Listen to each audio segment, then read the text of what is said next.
Welcome to Tucker Carlson Today. We've taken a long break, like a 20-year break from thinking about foreign policy for the most part in this country. We were reminded recently with the withdrawal from Afghanistan that it actually matters. And that we're at a pivot point, not just in American history, but in world history. Our old systems are falling apart. The post-war order, as they say, is collapsing. It's going to be replaced by something, but by what? That's the question. So we've really wanted to assess that. The problem is, if you scour the foreign policy establishment in Washington, everyone's either implicated in the disasters we're watching now, or there's some kind of crazed neocon ideologue who you would not ask to babysit your children because they're that untrustworthy. So there are very few people whose opinion matters, from our perspective, on this topic, and Elbridge Colby is one of them. He's a former senior Pentagon official in the Trump administration. He's the author of a fantastic new book called The Strategy of Denial: American Defense in an Age of Great Power Conflict. Bridge Colby joins us in studio. Thanks so much, Bridge. Good to see you. Thanks very much, Tucker. So before we get to what your book is about and where you think the world is going, and I think you've got some really interesting ideas on that, root our viewers in who you are, how you got here, where'd you grow up, why'd you wind up doing what you're doing? Sure. Well, I mean, I was born in Singapore to American parents abroad and grew up between New York City and mostly Japan, a little bit actually in Hong Kong, so a bit of China.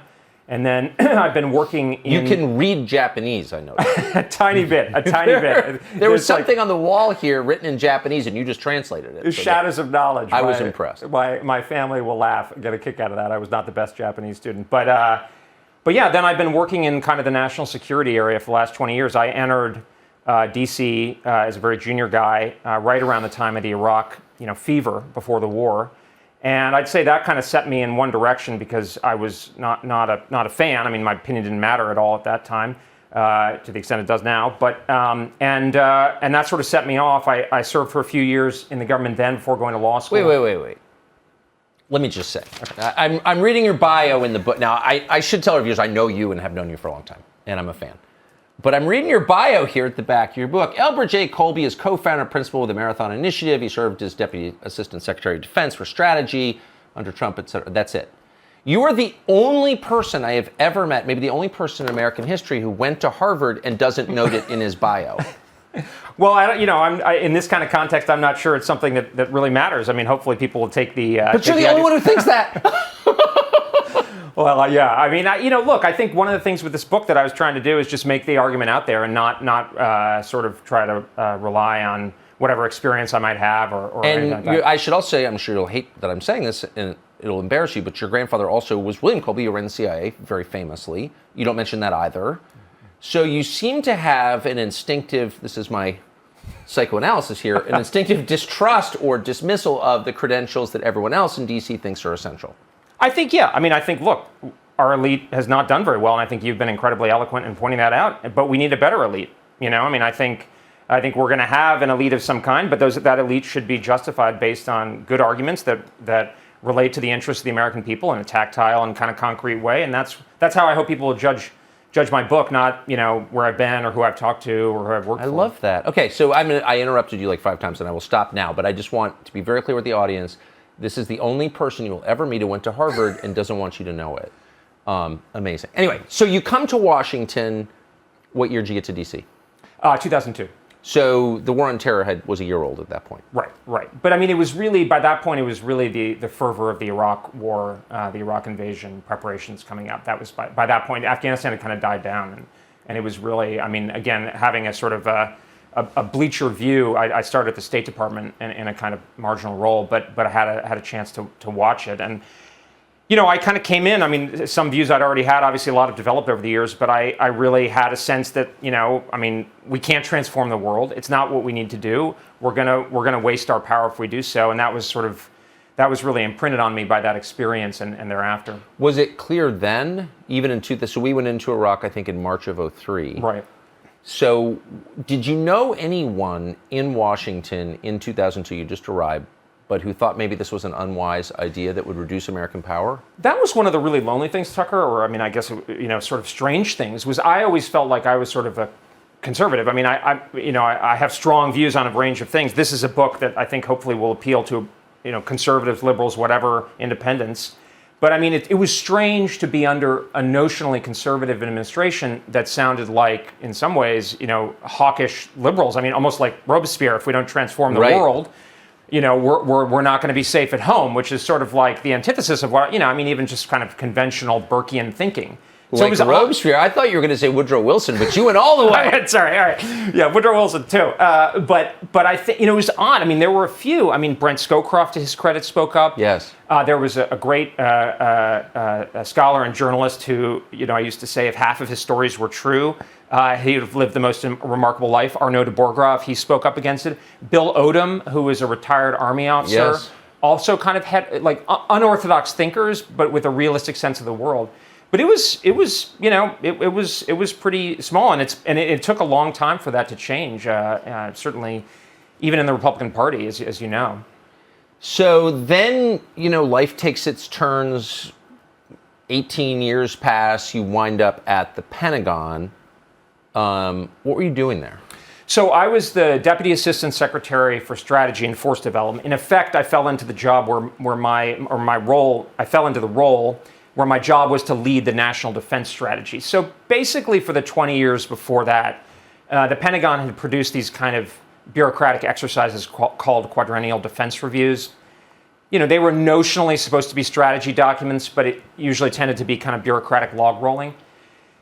When I got there, the Congress, to its credit, had revamped that process to enable a much more hard-hitting sort of strategy, because there was a burgeoning recognition that we were in a new world, that China was just a whole different kettle of fish than what we'd faced before, particularly among the military types, the military analysts and defense establishment. So I fell in there and working for Secretary Mattis, and I mean, I think to his credit, he set up a strategy process. I mean, process is boring, but in some sense, it's pretty critical. He empowered our team to really do a very top-down process and a very kind of change-oriented process, rather than this kind of bureaucratic, lowest common denominator thing, and we ran with it, and in the end, it led to something where Secretary Mattis and President Trump and the administration called for a fundamental reorientation of our defense strategy, which I think, frankly, at that point was long overdue. Right. So going into it, the idea was, and the chairman of the Joint Chiefs of Staff, Mark Milley, said this out loud. The idea was that our single greatest adversary was Russia under Vladimir Putin, and then Biden is elected, and the new Secretary of Defense tells us that the single greatest adversary is, in fact, within our borders, and it's white men.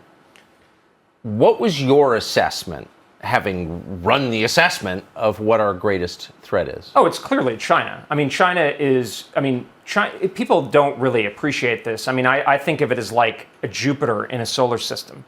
I mean, we are so accustomed to being the only superpower. It was the late 19th century when the United States became the largest economy in the world, and the Chinese are going to surpass us. Partially because they have a lot more people, but partially because a lot of them are becoming really rich and they're very productive. And this is by far the most significant challenge. I mean, they are the only power, the only force in the world that can impose its will on us, violently or otherwise, in the face of our determined resistance. I mean, I think, as you point out... Which is the measure. Which is the measure, because, it's not about intent and all this kind of stuff, because intent is changeable. But this is the force we have to deal with. So, I mean, before we'd had all these things, it's Iran and North Korea, and, they're just in a completely different league. I'm not saying they're not threatening. Well, maybe Assad, I think, in Syria. Yeah, right. I mean, exactly. I mean, like, to the extent he even controls his own territory. Which he doesn't. I mean, yeah. So it was a lot of, like... and part of the thing that had been frustrating in the preceding 15 years was this sort of threat inflation, this routine threat inflation you'd get, where members of Congress and the like would say, we're living in the most dangerous period. And I mean, I think the 2000s, certainly the 1990s, were probably the safest period, certainly in recent memory, and in some ways in history. But now we're actually dealing with a problem. And part of the struggle is that we actually have to, convey the severity and seriousness of this threat to people who've been kind of dulled by this threat inflation, frankly. I want to play a clip from Mark Milley. Now, this is, who was then merely a general, now is chairman of the Joint Chiefs. This is from 2015, so it was, 6 years ago. But it's still the modern era. That much has changed in that time. Here's Mark Milley's assessment of the threats America faces. Is Russia a greater threat to the U.S. than ISIS right now? I said in testimony that I considered Russia the number one threat to the United States. Russia is the only country on earth that has the capability to destroy the United States of America. It's an existential threat by definition. China is not an enemy. They are going to develop themselves and are developing themselves into a great power. That is not to say, however, that they are an enemy, and it is not to imply nor say that conflict with China is inevitable. So, did you hear that? Milley's taken a lot of crap recently, all deserved in my view, but not to pile on Milley. What strikes me about that is how unremarkable it seemed to everyone in D.C. So Russia is the only country on earth that has the capability to destroy the United States of America. Is that true? No, not anymore. I mean, I think that prognosis has been shown to be unfounded, and General Hyten, the vice chairman, has been very clear about that, not only about China being the primary challenge to our interests, but particularly their massive expansion of their nuclear force on top of the development of conventional forces. So China can also destroy us, and they have the latent power to go well beyond what Russia can do. It's not to say that Russia isn't a threat in a certain context. It very much is, but that prioritization is off base. So China is expanding its nuclear arsenal. Why would China do that? Well, look, I honestly think I take a measured view of China's aspirations. I mean, you asked about my personal experience. I mean, I think I'm the fourth generation in a row to live in Asia. I've had long family experience with China. What was your family doing in Asia? Well, my great grandfather was actually an army officer in one of the concessions in the interwar period when he was a career army officer. My grandfather worked with the Taiwanese and was in Vietnam for many years, and then my father also professionally worked in Japan and Hong Kong and Singapore. So, I mean, if anything, I would say I have a sinophilic tendency. Yeah. But I say that just to emphasize that I think what China's seems to be aiming for is something like regional dominance. And when I say that, I don't mean, Genghis Khan rampaging across Asia. Right. What I mean is it's really great to be able to control the economic rules, the trade flows, the social media regulations, et cetera, of the world's largest market area. We're so accustomed to having, for good or ill, having Washington, Silicon Valley, Wall Street set the rules. Well, that's what the Chinese want. And it's understandable and natural, but that doesn't mean it's good for us, and we shouldn't accept it, nor is it good for the Japanese or the Australians or the Indians or the Vietnamese or any number of other countries. So I think that's what they want. And I think they're developing not only economic leverage and the political leverage, but also the very concrete military forces to pursue that objective in a coldly rational way. Okay, so before we get into the book specifically, tell us about, the flashpoint in the minds of most people who are paying any attention at all is Taiwan, right? Which has been a separate country since 47 or 49, my memory fails. Yeah, basically since 49, yeah. 49. Two governments. So the Chinese believe it's part of China. Yeah. The government in Taipei disagrees. Our agreement has always been, my understanding is unspoken, but we will, in effect, guarantee Taiwan's independence with force if necessary. Will we do that? Should we do that? Will China move against Taiwan? Well, let me start by saying something. Your question about should Americans defend Montenegro was in the forefront of my mind throughout writing this book, because a central motivating part of writing this book. Right. So we're talking about the defense guarantee within NATO. Exactly. An attack on one country is an attack on all But countries. you're asking a question that deserves not only to be asked, but to be seriously, incredibly answered, not mocked and dismissed. You are asking the right question, and it's up to people, hopefully like me, to provide answers and develop a strategy that's in tune with that. And I think the basic... So in other words, what you're saying is you don't believe that all post-war systems are worth preserving. You're not a neocon. No, it's contextual. And it's always got to get... It matters what the specific example. Exactly. It matters what the threat is. It matters how much power we have. It matters who else has power, who's willing to allocate. All those things are contextual and relative.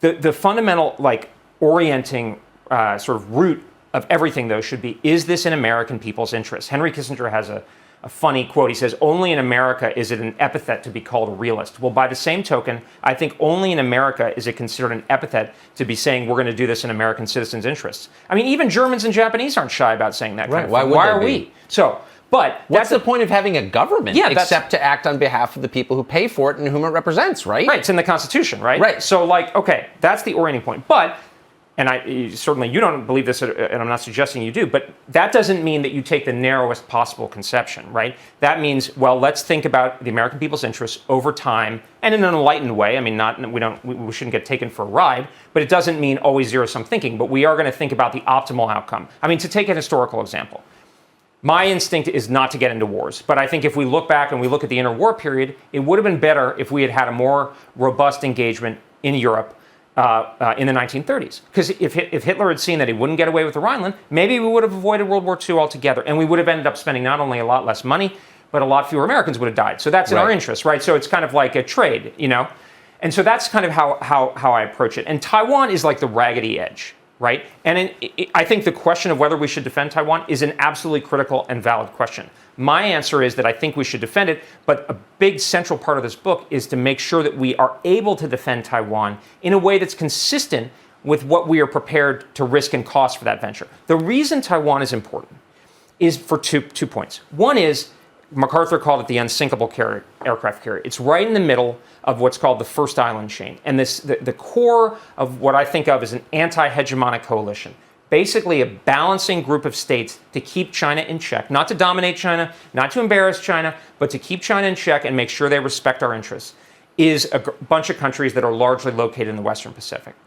If China dominates Taiwan, it has uninhibited projection into the Central Pacific. What does that mean? It means we're going to be thinking more along the lines of the Battle of Midway than a defense of Taiwan. The Chinese are going to have 3 aircraft carriers by the middle of the decade and more by the end, let alone the next decade. So we're talking about a military that's going to look more like the Japanese military of World War II than just this defensive thing that people seem to think. The second reason Taiwan is important is what you suggested. It's important for our credibility. And look, neocons and others tend to talk about credibility in this undifferentiated way, like we have to stand by stupid, foolish commitments until the end of time, otherwise people won't believe us. No, look, people are smart. They know sometimes you have to get out of Afghanistan, for instance, which I think was the right decision if catastrophically badly handled.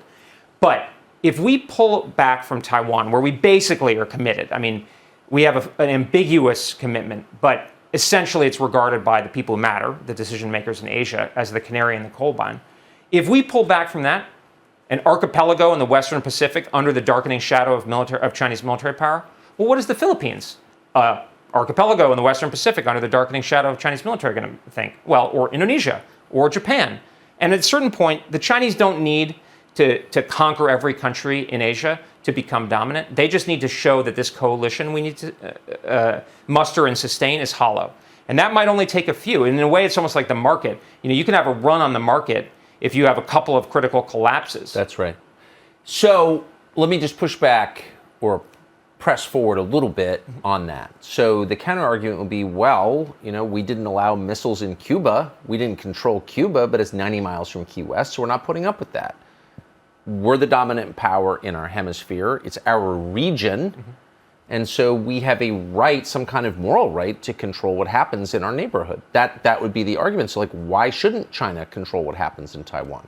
Well, I think it's strategic, and it has to do with economic power. Okay, so go through specifically what it would mean for markets here, for our standard of living, for our country, if... I think it's very real. I mean, look, I think the Chinese are already showing how much they want to control economic activity in their sphere. Right now, they're about 20 to 25% of global GDP. What happens if they're dominant over 50% of global GDP? What happens if the huge emerging economies of Indonesia, Thailand, Philippines, let alone Japan and South Korea, Australia, and India, they have to take their cues from China. They're not allowed to do business with American companies. They have to punish or fire American workers who don't toe the party line. Now, right now, the Chinese are only going after people who say the wrong thing about Taiwan or Tibet. But there's no limit on what they can do in the future. I mean, the way I think about it is, and I applaud your focus on this issue, think about how disturbed we are about the conglomeration of the social media companies and the American government here. At least we have some way of getting accountability and changing it. If all the decisions are made in Beijing, forget it.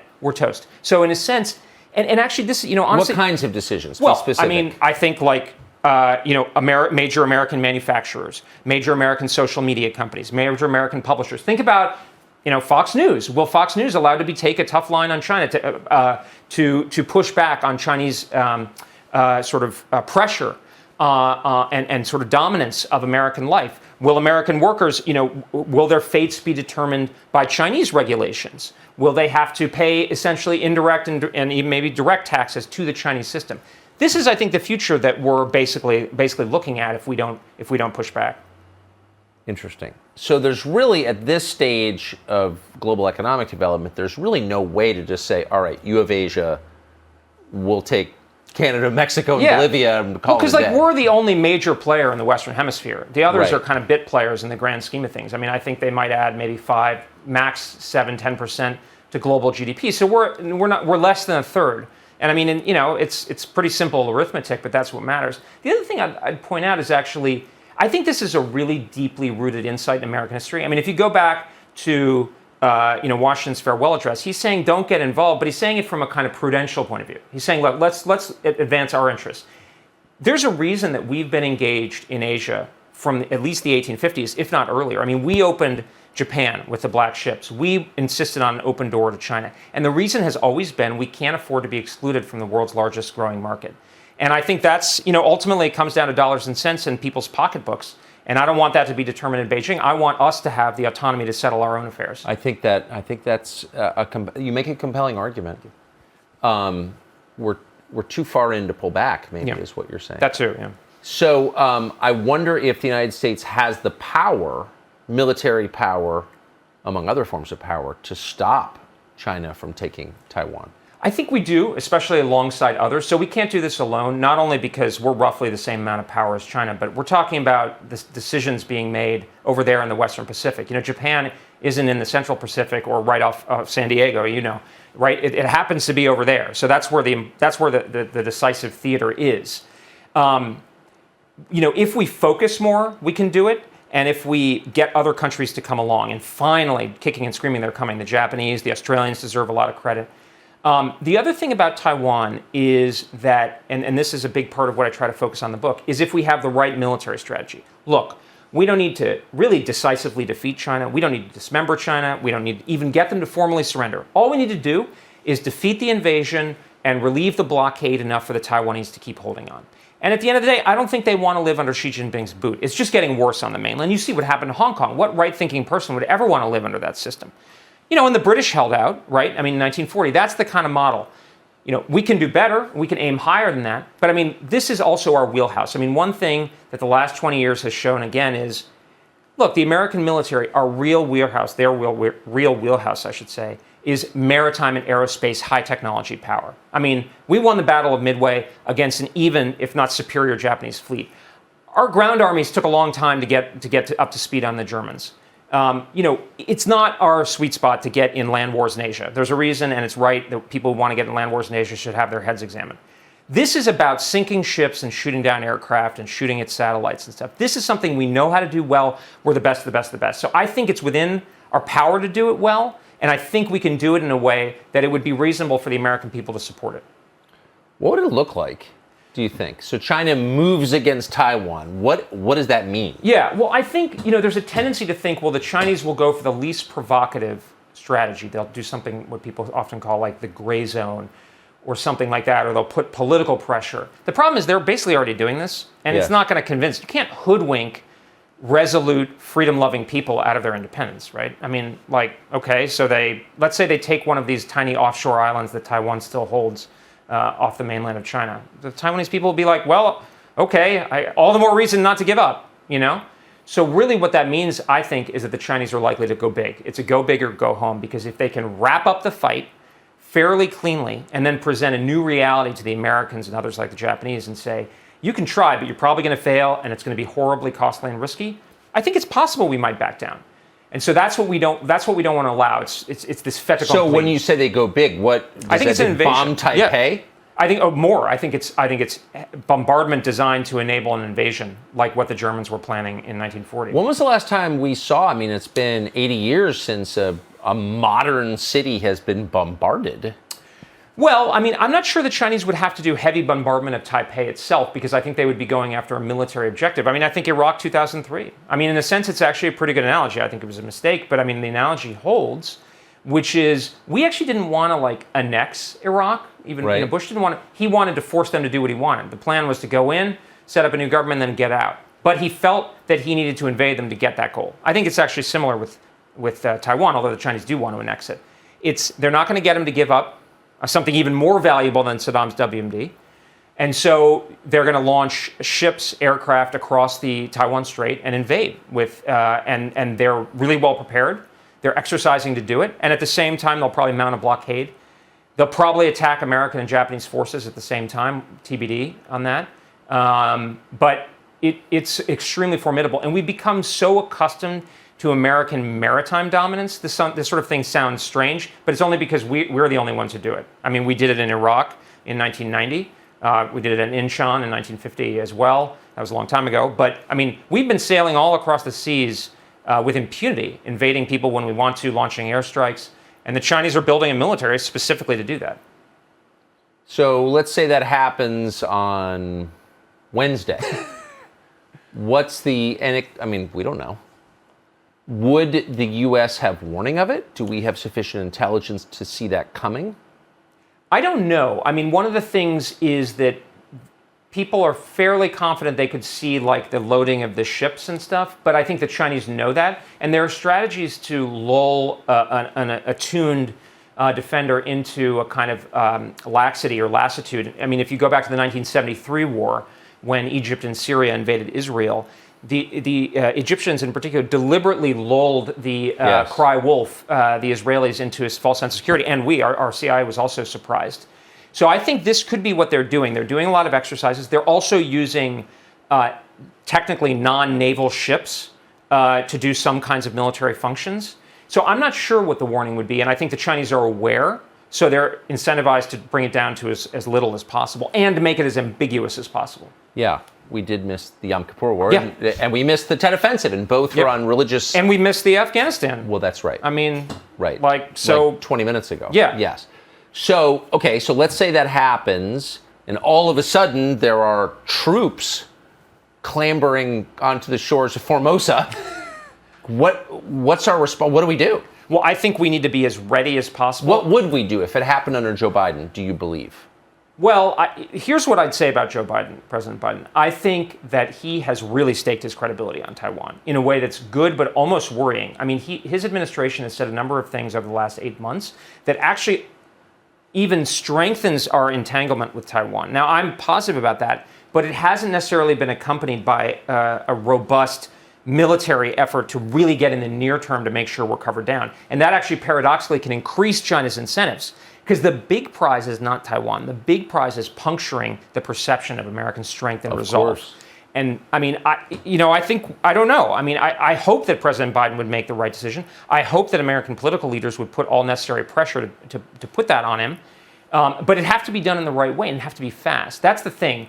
Before ships disgorged troops onto the beaches of Taiwan, before those aircraft dropped paratroopers, we would need to be shooting them down in the strait and, in fact, even potentially on Chinese territory. So if we had what's called tactical warning, short order warning, we might even need to start then. I don't know. That would be a difficult decision. But that's the kind of thing we're talking about because they're going to have an incentive to dash across the strait. And we have to degrade as much of that invasion as possible because if they can get ashore with enough forces, they might just make it a reality. And we don't have any forces on Taiwan. This is part of the settlement when we transferred recognition to Beijing. So we're a bit hobbled here. And this is one of the things we're really trying to change in the 2018 National Defense Strategy is we can do this if we're focused. And there has been progress, but it's been too slow. I think people lack the sense of urgency. And if we have the sense of urgency and we really cover down, the Chinese will see that they're likely to fail, and I think they'll be deterred.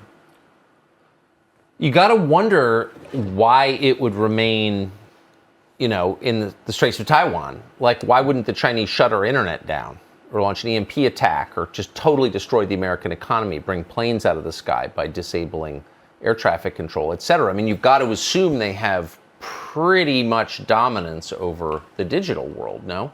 Well, I think they have that power. They're not dominant. It's more equal. But actually, this is something I really try to get at. There's a huge advantage to the other guy doing something crazy to expand the war. And this is, I call it the burden of escalation.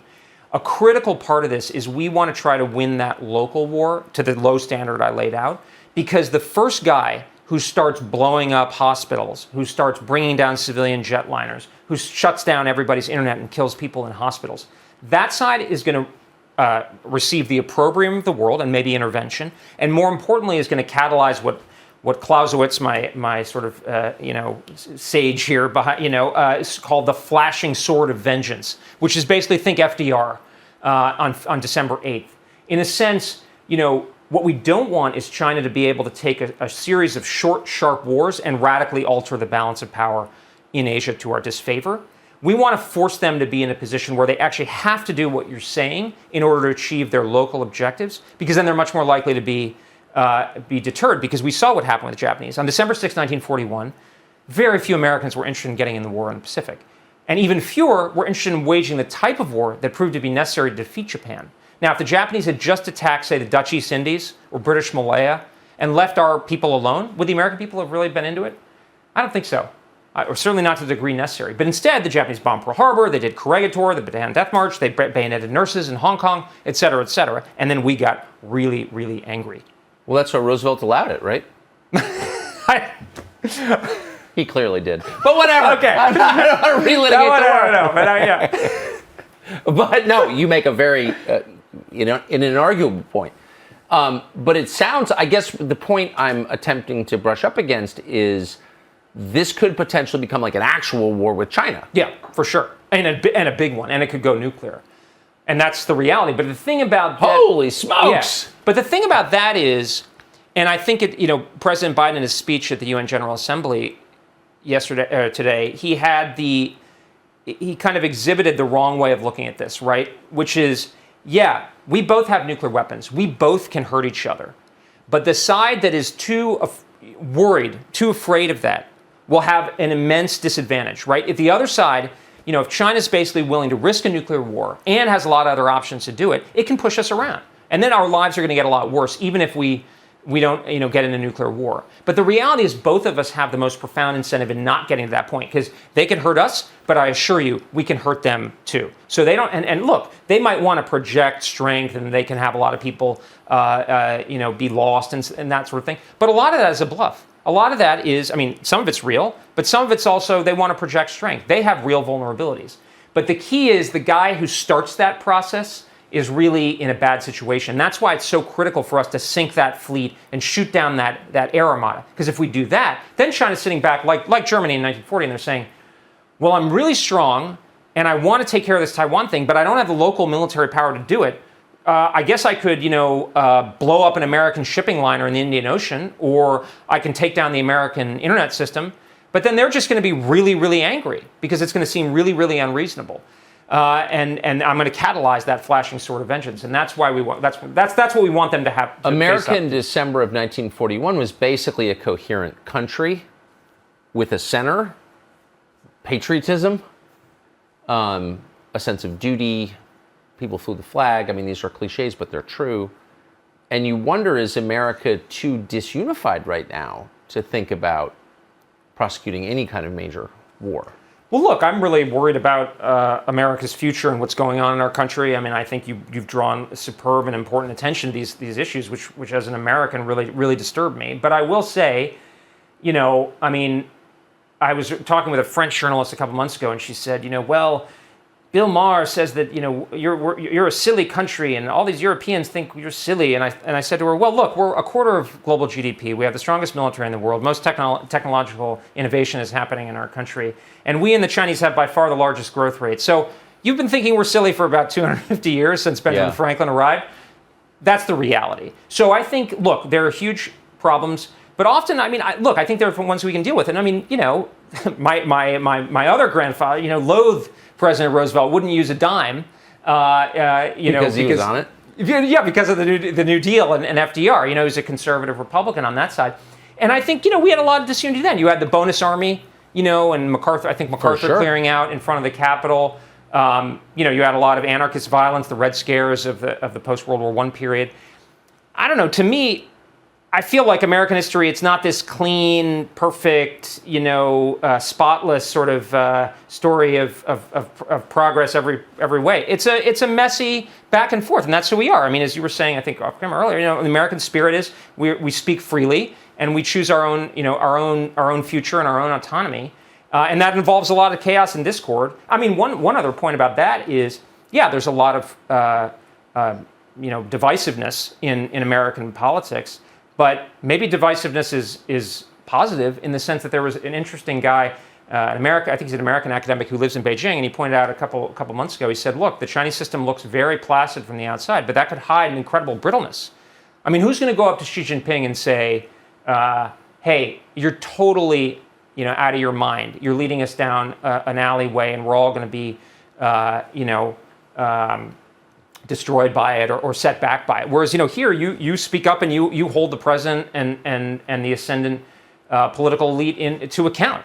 So that gives me some confidence, even though I do take the problems that are happening in our country extremely seriously. But I think we can deal with this problem concurrently. The U.S. military seems demoralized, and its leadership seems completely distracted by irrelevant concerns like white rage and transgenderism. That's the outsider's perspective. You've worked at the Pentagon. Do you think the military has been weakened? I think the military has gotten off its core duty. One of the things that I was really shocked by when I was in the Pentagon is that I would often get this vibe from uniformed military officers, senior military officers, that didn't take the possibility of war with China or for that matter, Russia particularly seriously. It was all about this gray zone and, kind of symbolic displays of military power and counterinsurgency kind of stuff. And I was the one saying, hey, look, you are the only large establishment with a monopoly on large-scale violence. If you don't get this right, nobody else does. And I think there's been there's been a sense in which that, the eye has gotten taken off the ball over the last 20 years in particular with all this stuff in the Middle East. Now it's getting better. I think one of the things I hoped with the National Defense Strategy was to catalyze a newer generation of military officers who did want to focus on that this is a new opportunity for them. So I think I've got hope for the coming generation of senior and field-grade military officers and enlisted who really want to grapple with this problem. And I was encouraged by General Hyten, the vice chairman of the Joint Chiefs, said the other day, he said, I think he's about to retire, he said, you're never going to hear about my political views. I'm going to stay involved in the military and technology issues, but I'm in the George Marshall School. And I think that's what we should expect. We should expect a rigorous, almost flawless apoliticism. And that actually involves a certain kind of political sense, not a partisan political sense, but it's the job of the senior military to ensure that all Americans have confidence in them. And their job is to defend us from our enemies. And no matter who we voted for. Yeah, no matter who we voted for. And frankly, we're behind the curve on that. So why are you focusing on something else? So I got to ask you about that. I see these officers, and it's not all, but it's particularly upsetting to those of us who've lived in this country all of our lives and have this kind of instinctive reverence for our military as the last functioning system that we have, a pure meritocracy, a place where a lot of honorable people do their best to keep us safe. I mean, I grew up feeling that. My dad was a Marine. I mean, I feel that. Yeah. And to see these guys on television and congressional hearings mouth partisan, totally divisive talking points, I'm thinking, how is this allowed? Like, why doesn't the Congress, which has oversight, exercise that oversight and say you can't be this way? Well, I actually think your last point is exactly on point. I mean, I think there's a sense in which, and again, I agree with you. I mean, I think the vast majority of military personnel I've dealt with are tremendously honorable people who sacrifice enormously. Particularly, field grade and enlisted, people who are actually kind of pulling the triggers and out there in the dust and the dirt and so forth, as well as many very senior officers. But I think you really put your finger on it. At the end of the day, the military, just as everybody else in the system, should be working for the people through their elected representatives. Yes. Right? That's the point. And I've seen in a few cases, and again, I want to stress that most of the senior military I've dealt with have been just impeccable personalities and so forth. But a few cases where there is a kind of a superiority, a kind of what you might think of as like a Praetorianism, which is to say, sort of a sense that there's a special elite cadre, and it's actually amplified, and the military itself internally writes about this with concern. Generations, people essentially, children of military officers and their children also serving the military. So it's almost a parallel society. And and then this kind of almost like a disdain for our rumble, rough and tumble of American politics. And I think to myself, look, when we go back to our taproots of what our country is about, the messy politics is the feature and the standing army is the bug. We only developed a standing army with much consternation because we felt we absolutely had to, really, essentially after the Second World War. So we got to remember what that is about. And so to the extent that the military establishment, the senior militaries are dealing with it, they should deal with it with incredible delicacy and a sort of like almost a monastic carefulness. Yes. And, I'm not sure that standard has been met in the previous But aren't years there members of Congress whose job it is to make certain that the military is not politicized? Yeah, I think so. I mean, I think it's good that members of Congress are calling these people to account. The military must be held to account just like any institution. Any institution that is above accountability will fail. I mean, I think that's a point that you always stress, and I completely agree with it. But yeah, I mean, and I think that's a sort of a positive thing that's happened in the past couple of years where, I would say that, certainly on the Republican side, it seems, there's obviously a reverence for military service and the honor of military service, but I think the military establishment gets more scrutiny now, which is a good thing. Again, I mean, I think, like you, I think accountability breeds better behavior and action. The strategy of denial. So explain what the denial is. Sure. Well, it's twofold. One is denying China dominance of Asia, right? So that's like a geopolitical goal. So our goal isn't to make the world free. It's not to make everybody abide by the rules-based international order or what have you. It's basically to deny China its ability to dominate Asia. I mean, balance of power has a sort of old world European kind of, kings and dukes and so forth vibe. But actually, we've practiced balance of power politics our whole history. It's in our interests. And so what we want is a stable balance where China has to respect our interests, our economic, mercantile, commercial interests, and also those of our allies who are willing to pull their weight, like Japan and Australia and India. Then there's a second level, which is that military strategy of denial. All we have to do is deny that invasion. If we deny that invasion, basically the ability to subordinate, say, Taiwan, or in the future the Philippines, and ultimately Japan and Australia, we win. So that's a good place that we're in. We're essentially kind of the status quo power. If China can't impose its own will, we win. It's not perfect. We're not going to live in the dreamscape of, at least bowdlerized version of Francis Fukuyama. We're going to live in reality, but that's pretty good by historical standards. Things can get a lot worse. I mean, look, everything's imperfect. So why wouldn't we send nuclear weapons to Australia, Japan, and South Korea? Well, I mean, I think that it wouldn't help us at this stage. So, again, I look at the nuclear proliferation thing contextually. It's worth pointing out in that context that our official position is that the independent nuclear arsenals of the United Kingdom and France actually support NATO's deterrent. So Right. It's not like we're against nuclear proliferation in every case. But, it's better off if fewer countries, fewer hands on the big button, right? So I would say that the key for this strategy to work is for us to have the conventional, the non-nuclear forces able to do that. If we can do that, then the Chinese are they bear that burden of escalation. Then if they go nuclear, then we have unitary control over those kind of apocalyptic decisions. So from a selfish perspective, it's a bit better for us to have those unitary control over those weapons. That said, if the Chinese keep building up their military and they attain a conventional dominance, and we can't do it we can't defend, say, Taiwan or the Philippines or others in a way that's consistent with the level of cost and risk we're willing to incur, we may need to consider that friendly proliferation. What do you think the chances of somebody using a nuclear weapon in your lifetime would be?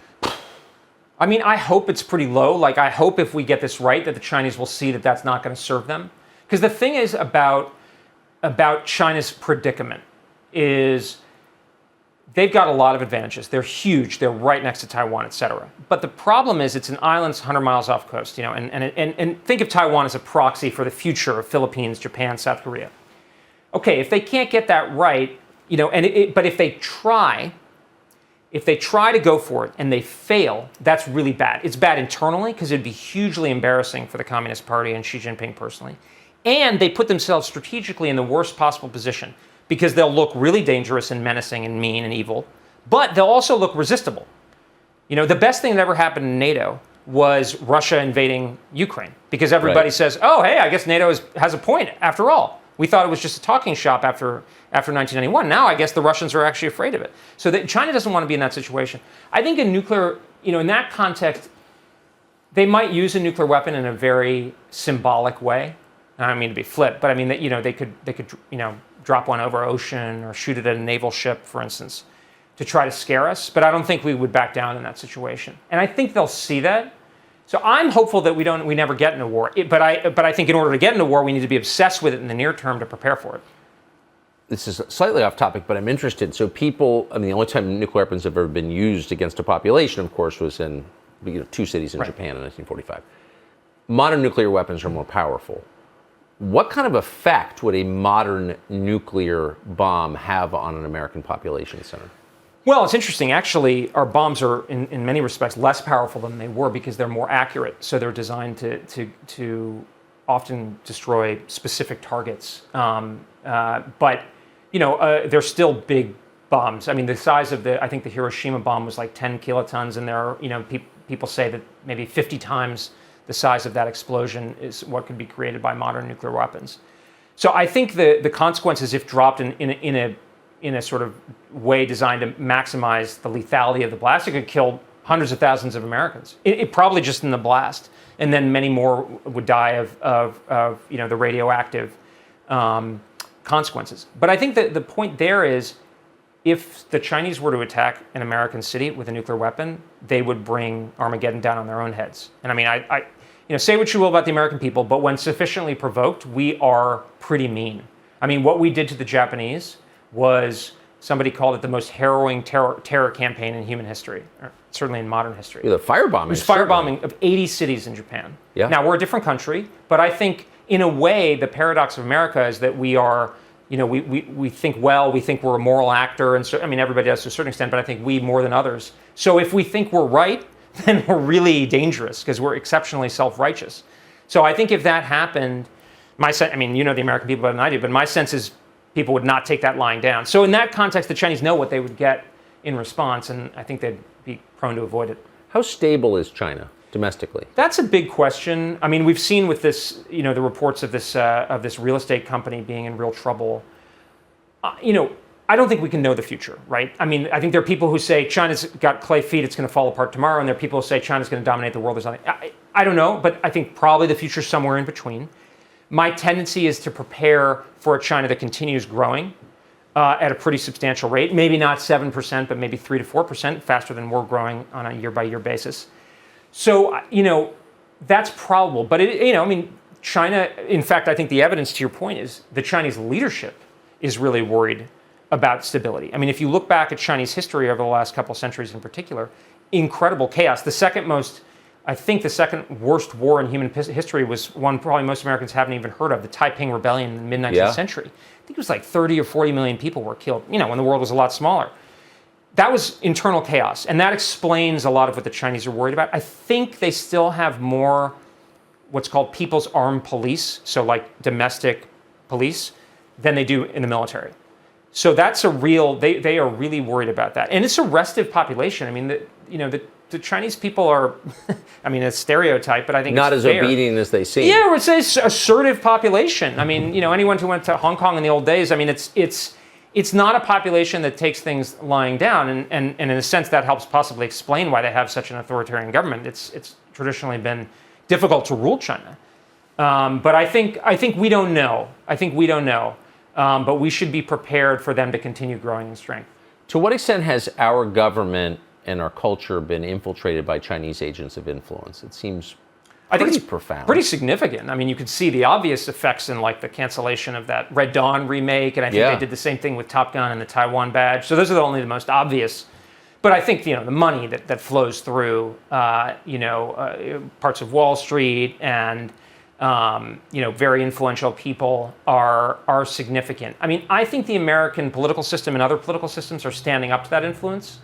The Australians, for instance, they used to not have laws against, I think, foreign donations to political campaigns until a couple years ago, and the Chinese were taking huge advantage of that. And they've changed their laws and, corrected that. So you believe the Australian government is fully independent of China? I think they've come a long way. I think the Australian government's in pretty darn good shape, and it's not been easy. I mean, there are voices within the former Australian government officials, including former Australian prime ministers, who are clearly, advancing the Chinese line, to put it gently. But I think the Australian government itself is doing pretty well, and I think or doing very well, I should say, under a lot of pressure from Beijing. So I think there's a lot of influence, and it's not going to stop. It's almost more like the fundamentals. It's the prospect of making money in China is so alluring, if you get a mutual fund or whatever. And that's almost more like quietly poisonous, I think, to a lot of what we need to do than the overt pressure sometimes. What do you think the chances we will have some kind of military conflict with China over the next 10 or 15 years are? I think they're very real. I'm not sure I would put a number on it right now, but Admiral Davidson, who is the commander of what's now called Indo-PACOM, it used to be called SINCPAC in the good old days on that one. I like that one better. He said a couple months ago in testimony that he thought there was a very real possibility of a Chinese invasion of Taiwan or attack on Taiwan by 2027. The problem is that China's gotten a lot stronger. Their military modernization campaign, specifically focused on Taiwan, got going in the 90s and has already started to bear fruit. So they got an opportunity. At the same time, the paradox is that we're finally locking onto the problem. The Japanese are finally locking onto the problem, and the Taiwanese are finally locking onto the problem. That creates a window of opportunity for China. What about the Koreans? The Koreans actually, they've gotten a lot of grief, which is a bit strange to me because they actually spend a lot of their GDP on defense. I think what we really want the Koreans to do is actually defend themselves. What we want from most of our allies is to bear the primary brunt of their own defense. So South Korea deserves credit here. Poland deserves credit. Some of our non-allies like Vietnam and Finland do a good job. The ones that really need pressure are ones like Germany that needs to help more, and Japan that needs to get itself in gear. But I think this window of opportunity problem is real because if you look back, why did Hitler start World War II? He thought he had a good opportunity and the window was closing. Basically pretty similar in 1914. So that's a dangerous area. So I think these next 6 or 7 years could be really, really dangerous. And we need to almost like patch together because, it takes a long time to build a new airplane, new ship, new submarine. We need to patch something together. We need to show our lethality over the next 6 or 7 years to get through this potentially very dangerous period. Yeah, we've done the opposite in the past month, I would say. Last question. If we're going to have some kind of conflict with China, and it sounds like you believe we are. Or we could, yeah. We could? Yeah.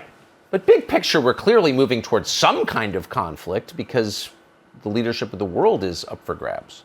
Yeah, I mean, I think, look, it's almost like gravitational again. There's the two big, right. major planets in the solar system, or like the two big bears or emperor penguins or apes or whatever, Like, it's how systems work, I mean, the same strategy, I could probably read it to an ape and he'd say, well, this is obvious, you know what I mean? I got to get my coalition together. Of course. Right? So aliens would probably use the same strategy or same logic. But I think, we're going to have a competition. So what's the coalition? The coalition is... So Trump, let me just say really quick. Yeah. Trump appeared to believe at the beginning of his term that he agreed with you on this, in the most basic sense, that why wouldn't Russia be part of the coalition? Well, I mean, President Trump was totally right on identifying China and breaking the so-called China and the mold on taking what needed to be a confrontational approach. And to form the coalition, we needed to show people that we meant business and were willing to take risk and be assertive and even aggressive. And that's a lot of the critiques of the Trump administration, and it wasn't perfect, obviously, but a lot of critiques missed that point, that we had to be abrasive and aggressive, not only with the Chinese, but others, to change the way people thought and to show that we meant business. What's this what I call an anti-hegemonic coalition going to be? I don't know. It's going to be pretty loose, probably. The cores are going to be like Japan, Australia, Taiwan, hopefully South Korea, India. It's not going to be a formal ally. Great. Hey, India, you take care of South Asia. We'll help you out. We don't need to defend you. You're proudly, autonomous and independent. Great. Russia, if we could get Russia to come in and help in balancing China, that would be great. The question is how. Right now, the Chinese and the Russians have the best relationship they've had probably since the 1950s. That's I've noticed. Bad. That's bad. So we don't want that. So we Why want to create do we allow space. that to happen? Right. I mean, it's like a truism not to allow this kind of thing to happen. Now, the question is, how do you reverse it? I don't think that we're going to reverse it by being nice or trying to reset relations with the Russians. It doesn't mean we need to be ridiculously adversarial. But I mean, I think, frankly, the Russians living in a tough neighborhood, they are hard-nosed assessors of the strategic environment. Here's the reality. The paradox is, if the Chinese-Russian alliance is effective, China will only become more and more powerful, and then the Russians are going to stand alone in front of the Chinese. And do you think the Chinese are going to treat them nice when they have the opportunity to bully them? No. So I think it's in Russia's self-interest eventually not to become our ally or whatever, maybe, I don't know. But like, that's not our goal. Our goal is just for them to create problems. Look, Richard Nixon went and broke bread with Mao Zedong, possibly history's greatest murderer, up there with Hitler and Stalin, because there was a bigger primary challenge, which was the Soviet Union at the time. So, we can do this. But the question is how, and that's honestly one of the things I don't see a clear path, but we need to be open to it. Amazing. Rich Colby, the book is The Strategy of Denial, America's Defense in an Age of Great Power Conflict. Boy, you were a realist in the deepest sense. Your connection to reality. No, it's totally right. Thank you. Thank you, Tucker. That was great. Thank you. Tucker Carlson today is the name of the show. New episodes every Monday, Wednesday, and Friday. A bonus episode on Fox Nation. We'll see you every weeknight, 8 p.m. on the Fox News Channel.